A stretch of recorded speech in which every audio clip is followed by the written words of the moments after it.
Friendship Star quilt block is made up of squares and triangles.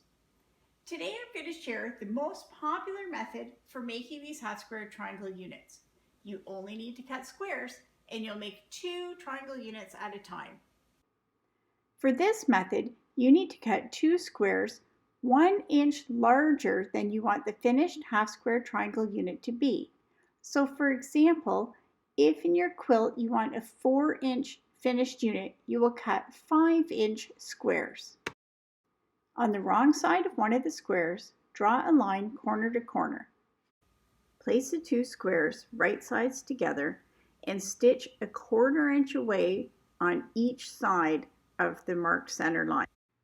Cut between the 2 lines of stitching using either scissors or a rotary cutter. Open the square with the seam allowance to the dark side. Gently finger press and then press with an iron. Your finished square won't be the exact size you need, so you'll need to trim it. Lay your ruler on the square, aligning the 45-degree angle line with the seam. Ensure that for the first cut, you still have a piece that's bigger than what you need. Carefully trim the side and the top. Rotate the square and align the ruler again, this time making sure you're trimming the exact size that you need.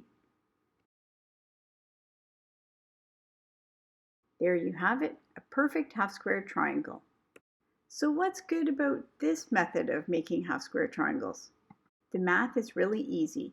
To calculate the size square you need to cut, you just add 1 inch to the finished size that you need. It's simple to do and easy to remember how. This method makes 2 units at a time. That's helpful because half square triangles are rarely used as singles. They're usually used in sets of 2 or 4. There is very little waste. Your finished unit will be perfect, which makes the rest of your quilt assembly much easier. Like any technique, there are some things that are not good about it. Drawing lines on the fabric can get tedious.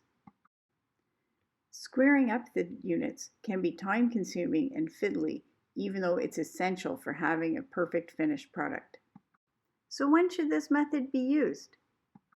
It's excellent if you're using any kind of pre-cut squares. If you're making a project that needs a lot of half square triangles, the perfect results from this method will make it a lot easier to put together. This method works with any size unit, even if you need an odd size like 5 3/8 inches. I give this method a rating of 4 out of 5 thimbles. For more quilting tutorials and patterns, check out epidastudio.com.